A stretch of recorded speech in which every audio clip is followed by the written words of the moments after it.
buang dulu pemikiran tentang pernikahanku.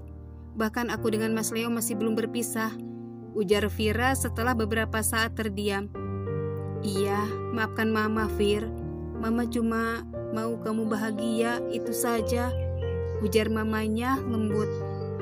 Tapi tolong jangan katakan apapun lagi tentang hal ini, apalagi kepada Mas Yuda. Aku bisa malu. Vira kembali berujar.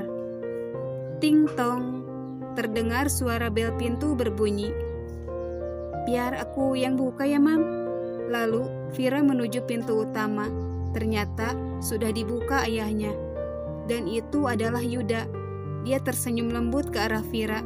Tak tahu kenapa, tapi Vira merasa kikuk hari ini. Dia merasa sangat aneh sekali melihat gerak-gerik Yuda. Ah, ini pasti gara-gara Mama yang ngomong kayak gitu tadi, gumam Vira dalam hati. Apa kabar, Vir? Yuda mengulurkan tangan. Vira tersenyum kikuk. Tanpa menjabat tangan Yuda, dia menjawab, baik, tersenyum tipis seperlunya. Yuda mendesah. Tangannya yang sudah menggantung di udara segera ia turunkan. Rasanya sangat kecewa sekali. Ayo Yud, masuk. Itu adalah suara ayah Vira. Iya, terima kasih ayah. Yuda melirik Vira yang hanya mengangguk pelan sambil masuk ke rumah duluan.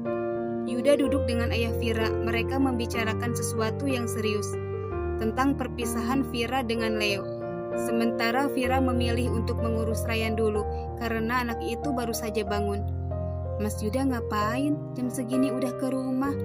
Harusnya dia datang agak siangan. Kalau ada urusannya dengan mengurus perpisahanku dengan Mas Leo. Vira bergumam dalam hati, tidak tahu kenapa, tapi kedatangan Yuda jadi membuatnya tak nyaman. Ya mungkin ini gara-gara ibunya yang tadi mengatakan hal aneh-aneh. Vir, sarapan sudah siap. Ayo sarapan dulu. Ajak anak-anak juga. Ujar ibunya memanggil. Kepalanya nongol sedikit dari pintu. Iya, Mam, sahut Vira. Kebetulan dia baru selesai mengurus Ryan. Sedangkan Tiara, dia sudah dari tadi duduk di samping Yuda di kursi yang ada di meja makan. Aku duluan ya, Mama. Mau ketemu Om Yuda dulu. Tidak tahu kenapa, tapi anak itu begitu girang ingin bertemu dengan Yuda. Sejak mendengar kedatangannya tadi, dia terus saja berceloteh ingin cepat bertemu dia. Vira hanya mengangguk mengiyakan dan mengikutinya dari belakang. Saat masuk ke ruang makan, matanya tanpa sengaja bertemu dengan tatapan Yuda. Dia kembali merasa aneh dan kikuk sendiri, hingga tanpa sengaja tersandung gamis rumahan yang dipakainya, sehingga membuatnya tersungkur jatuh.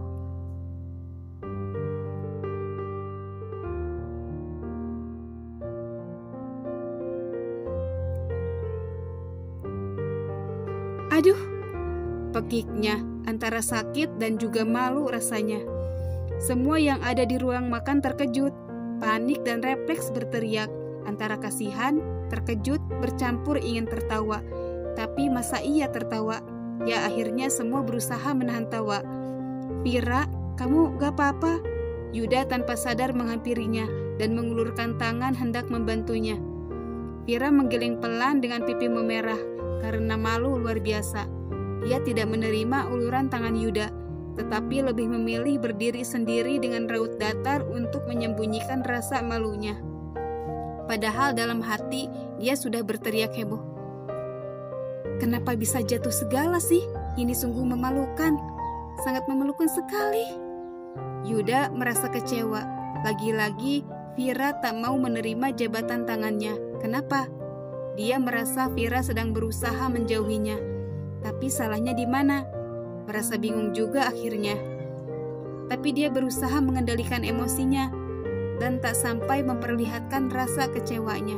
Meski sebenarnya dia gagal karena Vira sudah menyadari hal itu.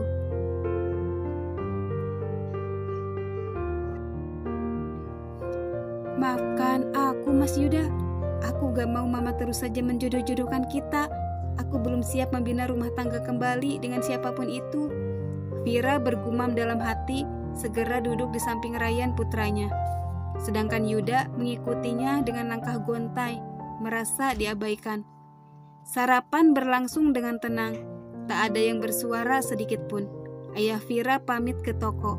Setelah selesai sarapan, Vira duduk berhadapan dengan Yuda membicarakan masalah perpisahan, sekalian menyerahkan semua dokumen yang dibutuhkan. Setelah itu, Yuda pamit pulang. Dia tak mau membuat Vira tak nyaman dengan kehadirannya. Dia merasa Vira tak ingin dirinya dekat-dekat dengannya. Vira menatap kepergian Yuda dari balik tirai jendela kaca depan rumah. "Kamu kenapa sedingin itu kepada Yuda? Apa karena perkataan mama tadi?" Mamanya bertanya. Vira tersentak, sedikit terkejut, karena tiba-tiba saja ibunya sudah berada di sampingnya. "Aku hanya tak ingin memberi Mas Yuda harapan. Dia orang baik. Sejak dulu sering membantuku.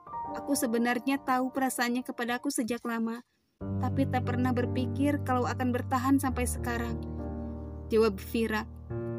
Ibunya diam, mendesah dan berusaha memahami maksud anaknya itu. Mereka pun memilih untuk duduk di ruang keluarga. Di sana ada Tiara dan Ryan yang sedang nonton TV.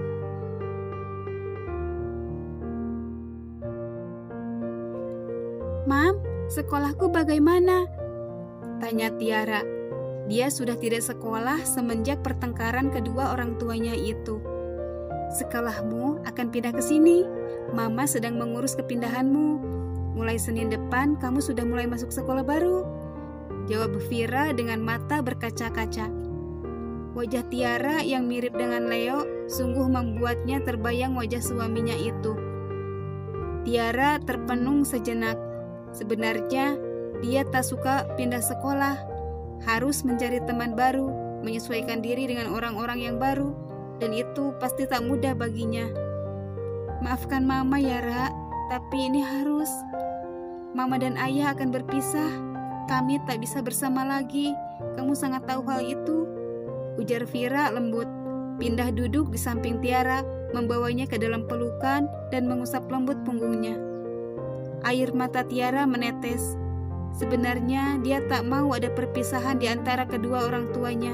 Namun, Tiara tak pernah mengatakan apapun, memilih diam dan tak banyak bicara, menahan kesedihannya di dalam hati. Tiara tak mau menambah kesedihan mamanya. "Gak apa kok, aku pindah sekolah. Aku yakin nanti akan punya banyak teman baru di sana," sahut Tiara dalam pelukan ibunya. Air mata Vira meleleh mendengar perkataan yang keluar dari mulut anaknya itu. Merasa bersyukur, Tiara meski masih kecil akan tetapi sudah bisa berpikir dewasa. Beberapa hari kemudian, Yuda memberitahukan kepada Vira tentang persidangan. Dengan antusias, Vira bersiap-siap untuk pergi, meski hatinya berdenyut nyeri. Ya, ternyata melupakan seseorang sangatlah sulit. Yuda mengatakan akan menunggunya di pengadilan, dia akan pergi duluan. Padahal sebenarnya dia memang sedang berusaha sedikit menjauhi Vira. Ini demi kebaikan hatinya yang selalu bertepuk sebelah tangan sejak dulu. Juga demi kebaikan Vira yang sepertinya merasa tidak nyaman setiap dekat-dekat dengannya. Vira akan pergi di antara ayahnya, sedangkan ibunya akan menjaga Ryan dan Tiara. Brem, brem. Terdengar suara deru mesin motor dari luar. Vira yang baru saja membuka pintu utama terkejut melihat siapa yang datang. Dia mau apa kemari? Sungguh bukan saat yang tepat, aku kan mau pergi. Menatap pria yang datang itu dengan raut keheranan. Pria yang baru membuka helmnya itu menoleh ke arah pintu utama. Bibirnya menyunggingkan senyuman senang saat melihat Vira. Dia semakin cantik saja. Matanya berkilauan penuh keterpesonaan. Melihat itu, Vira mendengus. "Siapa, Ra?" Ibunya menghampiri Vira yang berdiri di ambang pintu utama. "Oh, ada apa ya dia kemari?" lanjut ibunya heran. "Nggak tahu, Mam. Aku mau langsung berangkat aja," jawab Vira. Sebenarnya dia sedang menunggu ayahnya yang sedang ke kamar mandi terlebih dahulu tadi.